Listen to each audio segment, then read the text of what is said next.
y hubo algunas informaciones que dieron cuenta de que se trataba de los fondos de inversión de la banca JP Morgan. Bueno, sobre este tema habló en las últimas horas Miguel Ángel Pichetto, dijo, cuando venga Duhovne justamente a la Cámara Alta, le vamos a preguntar a propósito de esta información y bueno, se espera para dentro de algunos minutos nada más que el propio Duhovne dé algunos detalles vinculados obviamente con este tema.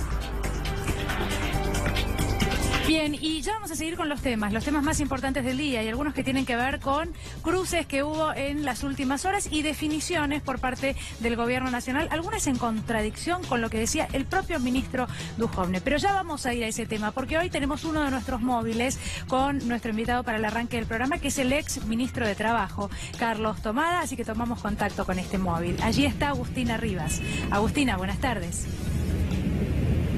Buenas tardes, Daniela. Estamos en el despacho del actual legislador porteño Carlos Tomada y, como bien decías, exministro de Trabajo, me parece oportuno poder comenzar este móvil, si te parece, ahondando esos temas. Recién estaban hablando ustedes en el piso respecto de paritarias, docentes en particular, pero propongo ampliarlos a la general, siendo que el gobierno, ha aceptado reabrir una especie de negociación paritaria hasta un 5% y además sumar el dato que ha aportado el INDEC, unos 2 millones de argentinos desocupados en el primer trimestre. En ese sentido, preguntarle, Tomada, ¿en qué ha fallado y cuál es su diagnóstico respecto de lo que está haciendo este gobierno? ¿Cómo debería sentarse a negociar los salarios y por qué no logra generar el empleo de calidad? Bueno, me parece que las respuestas lo está dando la propia realidad, ¿no? Este gobierno, yo diría que el que siembra vientos cosecha tempestades, y lo que estamos viendo hoy es el resultado de sus políticas. Nadie puede desconocer que el conjunto de las decisiones económicas que se han tomado desde diciembre del 2015 a la fecha parece el listado de medidas económicas en contra del empleo. Si uno abre las importaciones de la manera como se han abierto, está claro que eso va a perjudicar el trabajo de los argentinos, está claro que si apuntamos a una financiarización de la economía, eso no es bueno, será bueno para la especulación, pero no para la generación de empleo. Y si a eso le sumamos la devaluación a la que hemos asistido desde el comienzo, tenemos claro que no puede ser otro que el resultado que estamos viendo. Fijémonos, en el último año este gobierno celebraba que había tenido crecimiento económico, daba datos en forma pública de que había habido crecimiento económico. Si hubo ese crecimiento económico, lo que no hubo en absoluto es disminución de la desocupación. Es decir, que en el mejor momento que ellos consideran, no son capaces de instrumentar políticas que ayuden a la generación de empleo. Eso por un lado. ¿Se ha creado algún empleo? Sí. ¿Qué tipo de empleo? Empleo precario, empleo flexibilizado, empleo monotributista. ¿Qué pasa con ese empleo? Ese empleo es el primero que se pierde. Ese empleo es el que se está perdiendo ahora con esta crisis que tenemos desde el mes de abril. Está aumentando la desocupación de largo plazo, pero sobre todo, no solamente los despidos. Los despidos es lo que estamos viendo, tremendos despidos, y aprovecho para reiterar mi apoyo a los trabajadores de Telam y de Radio del Plata y de todas las empresas que hoy están perdiendo empleo frente a la inacción absoluta del gobierno nacional.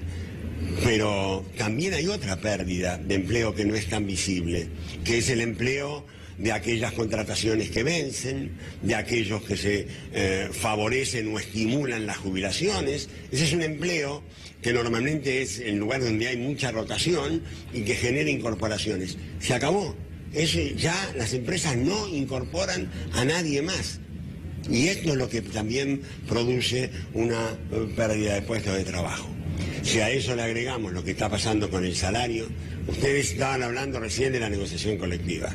Estaban hablando no solamente del daño que ha significado la no convocatoria a la paritaria nacional docente, una institución que han abandonado, sino de las negociaciones colectivas que se llevaron y se están llevando a cabo. ¿Qué es lo que ha pasado? Estamos viviendo en este momento un hecho inédito en nuestro país, que es volver a abrir las paritarias. Eso no pasaba en la Argentina desde hacía 40 años. Esta crisis cambiaria, estos problemas que ha tenido la economía argentina y que son estructurales, como muchos veníamos diciendo, resulta que esto ha llevado a que ahora haya que abrir las paritarias. No han aguantado ni 3, ni 4, ni 5 meses. Van a tener, ¿para qué? Y espero que así lo hagan. Lo lamento, pero espero por los trabajadores que sí se abran las paritarias en forma masiva, para que por lo menos trate esa paritaria de alcanzar los nuevos precios. Este año, el 2018, va a ser un año donde los trabajadores van a vivir todo el año con salarios viejos frente a precios nuevos. Porque siempre los precios han estado por delante. Primero porque eran precios de este año contra los salarios que venían de la paritaria del año pasado. Luego empezaron las negociaciones paritarias, apenas se establecieron los nuevos salarios, ya habían empezado a aumentar todos los precios, a modificarse sustantivamente los niveles inflacionarios, otra vez los salarios atrás de los precios. Este año los trabajadores van a perder mucho salario. Daniela, Julián los está escuchando. Carlos Tomada. Tomada, gracias por atendernos, gracias por hablar con nosotros. Aquí Daniela Ballester y Julián Guarino los saludamos.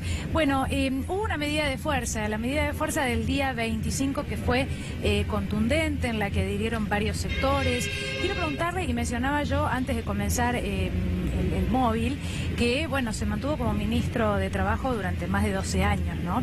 Por eso es interesante su mirada en un momento donde hay medidas de fuerza, donde se pierden puestos de empleo, el caso Telam, seguramente lo vamos a repasar en instantes, pero mi pregunta es, ¿cuál es su mirada respecto de la postura que tomó el gobierno nacional? Hubo declaraciones por parte del presidente y de algunos de los ministros en programas de televisión como respuesta a esa medida de fuerza. Bueno, siempre este tipo de gobiernos que impulsan este tipo de políticas antipopulares, de políticas neoliberales, que dicho sea de paso, lo único que han logrado el mejor equipo de los últimos 50 años ha sido que todos los problemas que eventualmente tenía nuestra economía, todos o se mantienen o han sido agravados, ¿no? Porque si repasamos un poco, resulta que tenemos más inflación que en el 2015, tenemos encima una deuda inmensa, tenemos una devaluación de casi el 50%, tenemos tarifazos, los presentes y los futuros y los pasados, tenemos descontrol de precios. Ese escenario es de por sí un escenario negativo para los trabajadores. Yo creo que este gobierno lo que primero no ha hecho ha sido colocar, como fue durante mucho tiempo, el trabajo y el salario en el centro de las políticas públicas. Un gobierno que desatiende el mercado interno, un gobierno que desatiende el consumo interno, un gobierno que considera los salarios un costo laboral. Indudablemente que no va a tener resultados positivos en términos de empleo y de salarios y de condiciones de trabajo.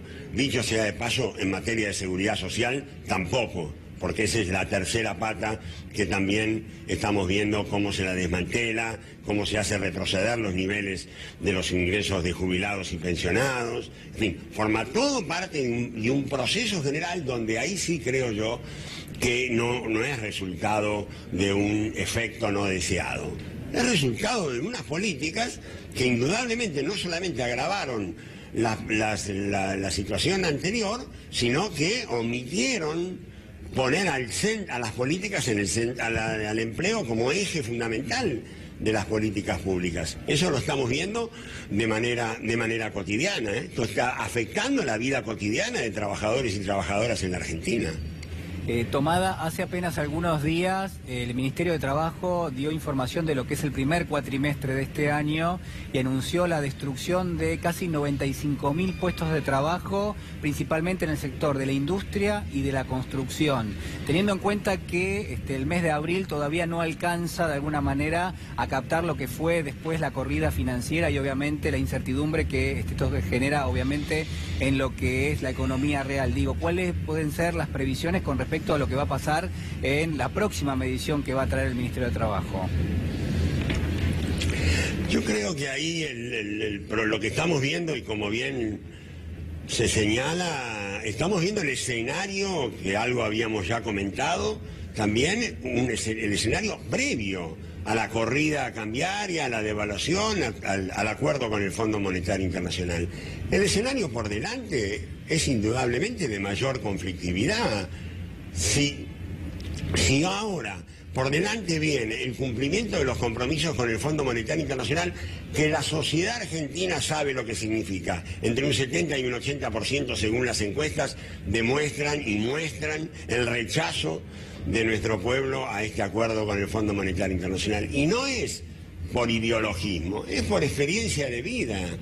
La Argentina, la región, el mundo ha padecido a las políticas del Fondo Monetario Internacional. Nadie se puede llamar a sorpresa.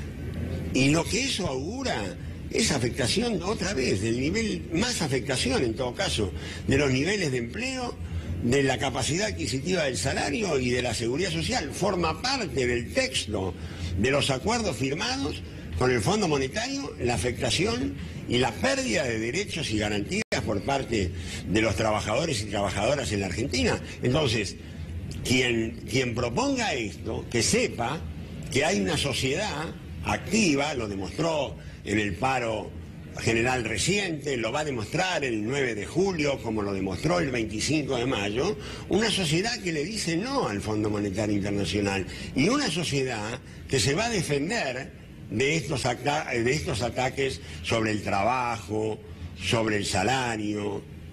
Se va a defender, ya lo ha demostrado.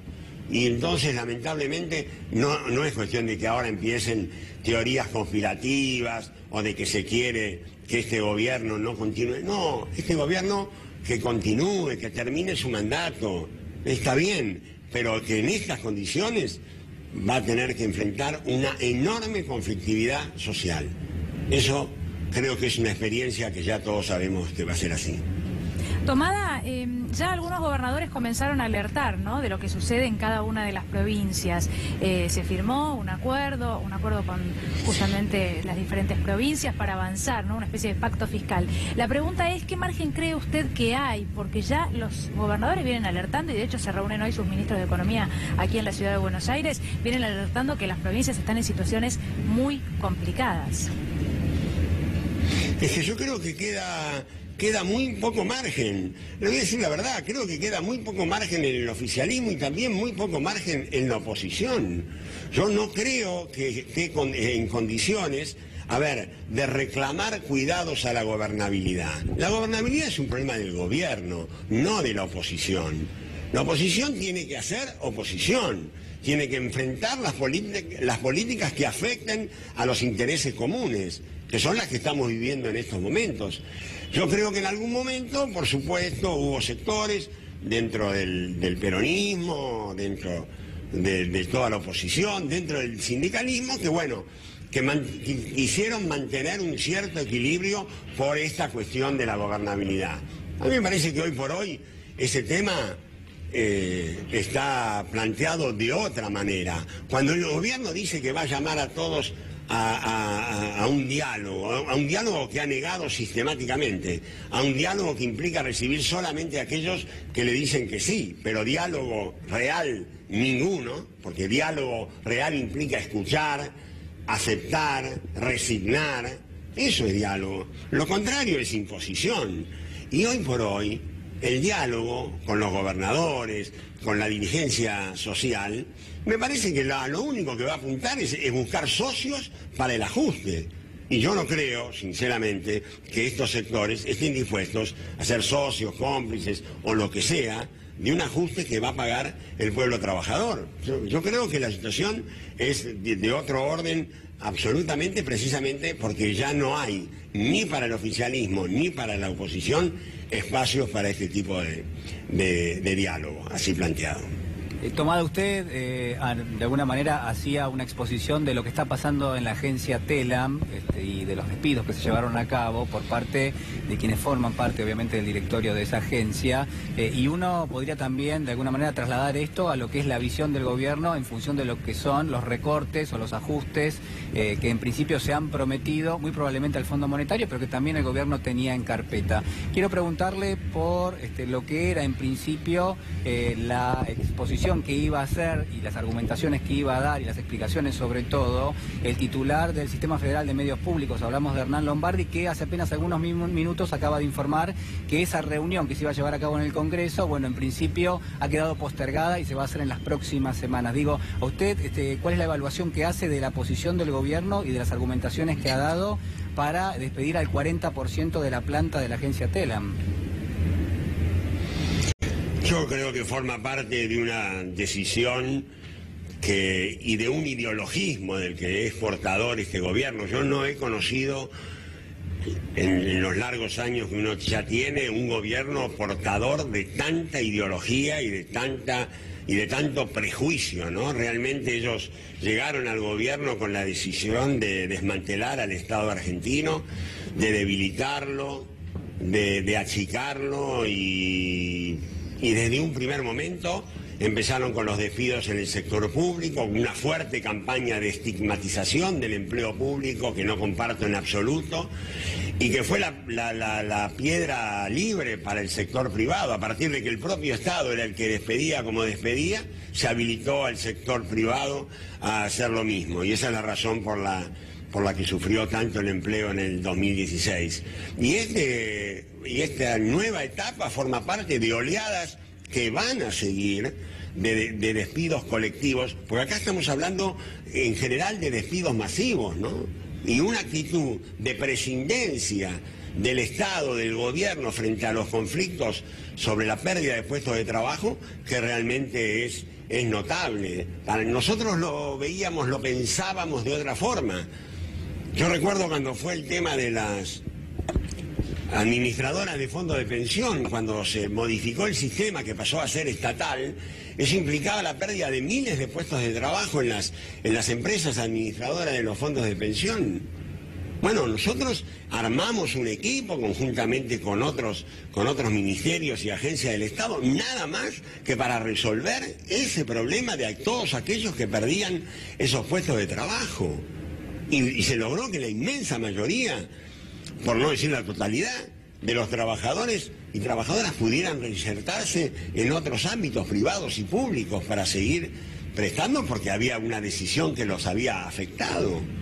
Acá no, acá se busca el despido, se busca la pérdida de puestos de trabajo, se olvida que atrás de cada puesto de trabajo hay una familia, no importa la pérdida de ingresos.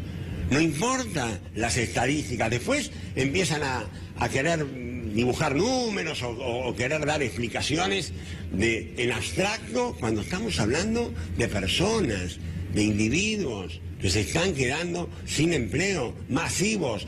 Ayer me decían, en estos últimos días, miles de puestos de trabajo se han perdido nada más que en 4 o 5 días. Ese es un escenario realmente preocupante, ¿no?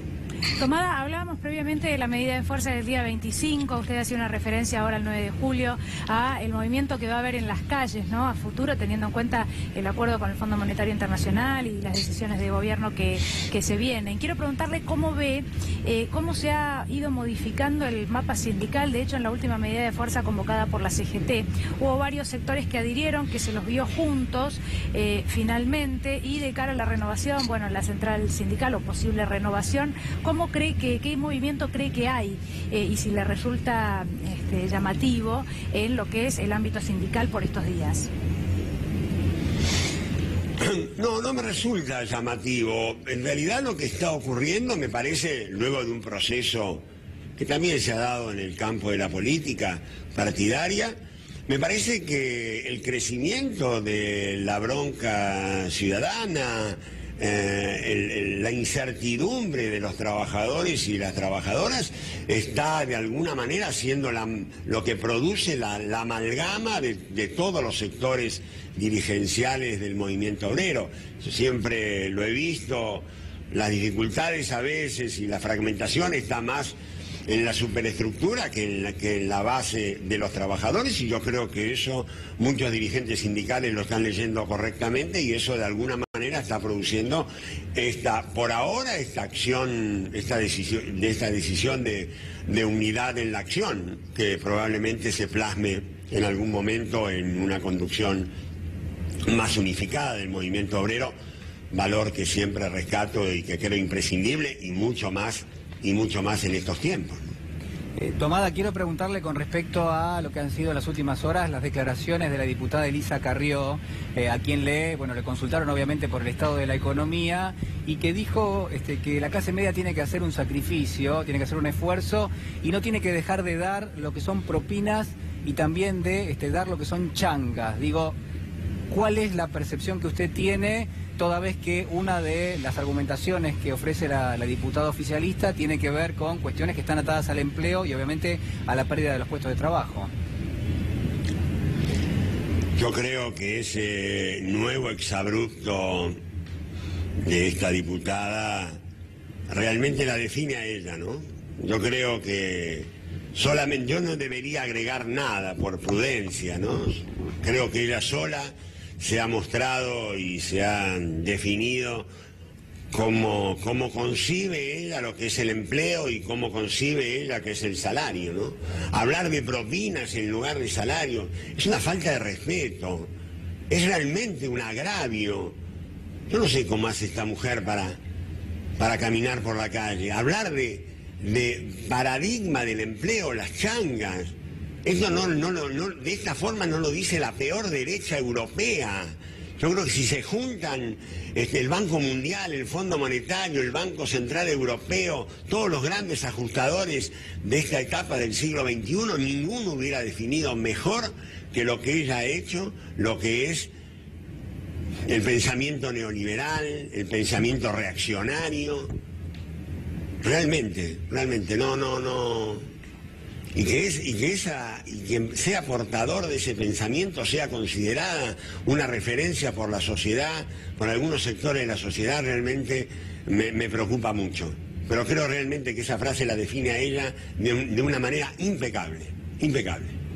Tomada en estos momentos, y recién estábamos en vivo, el ministro Duhovne se encuentra en el Congreso de la Nación, allí ante la Comisión Bicameral de Seguimiento de Deuda, y brindando algunas explicaciones respecto del acuerdo con el Fondo Monetario Internacional. Desde la oposición se pidió en varias oportunidades, ¿no?, la necesidad, e incluso se avanzó para que se pudiera votar este acuerdo y contara con la autorización del Congreso de la Nación. ¿Qué le parece que esto no haya sido así? ¿Le parece que alcanzan las explicaciones en comisión? No, yo hubiera preferido sin lugar a duda que se cumpliera con ciertos mandatos constitucionales, ciertos reglamentos del funcionamiento de nuestro Parlamento. Pero bueno, de todas maneras, lo que hoy se pueda decir es de poco peso, ¿no? Yo creo que si algo define a este gobierno, y creo que así va a quedar en la historia, es el nivel de defraudación electoral que tienen los dichos de los que iban a ser funcionarios antes de la elección de 2015 y los que ya eran funcionarios antes de la elección del 2017. Ha sido un manual de la estafa electoral.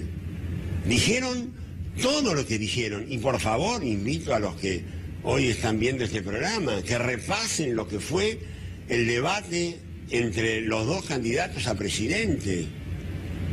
Todo lo que Macri dijo en esa reunión no lo cumplió. Todo lo que dijeron antes de las elecciones del 2017 era lo opuesto de lo que iban a hacer, lo opuesto. Yo no sé cómo hace la sociedad. Se sorprenden ahora porque parte de esta crisis económica se le adjudica la falta de credibilidad.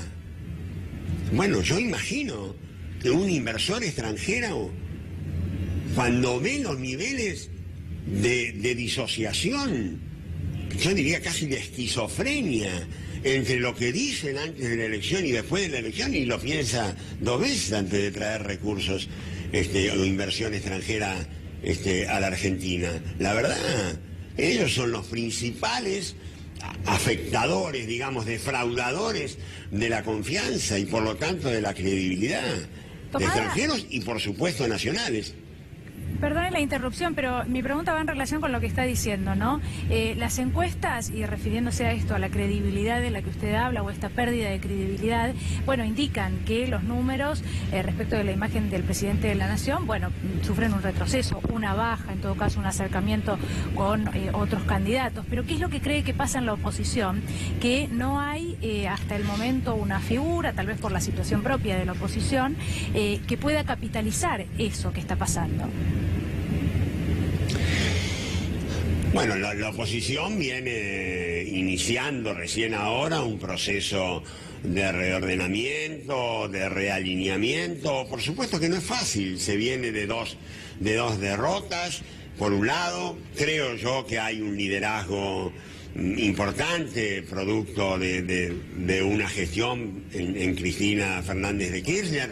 Por supuesto que hay otros sectores que forman parte de la oposición que también deberán recomponer su liderazgo y sus liderazgos, y creo yo converger en un frente amplio, en un frente generoso, convocante a todas las fuerzas nacionales y populares, sea cual sea su origen, y para que sea acompañado por toda la sociedad, sea cual sea la votación que hayan tenido en el año 2015 y en el año 2017. Hoy estamos frente a resultados demasiado dramáticos como para que el pueblo no tenga la conciencia de quiénes son quienes están en condiciones de generar un gobierno que apunte a una Argentina diferente, una Argentina donde el trabajo, el salario, la seguridad social sea la centralidad, un gobierno donde la justicia vuelva a ser la que dé sus directivas, un ámbito nacional donde la libertad de expresión no se vea sometida a los agravios y a los hostigamientos que estamos viendo en cabeza y cuerpo de todos los trabajadores de prensa en la Argentina en estos momentos. Me parece que esto va a ir generando también desde el lado de la oposición un proceso de unidad donde la sociedad le va a reclamar a cualquier dirigente que no esté dispuesto a formar parte de ese proceso unitario, porque es la única manera para derrotar a una derecha tan soberbia, tan ideologizada como la que hay hoy en el gobierno, ¿no? Tomada, ha sido muy amable por dedicarnos su tiempo. Muchísimas gracias por hablar con nosotros. A ustedes.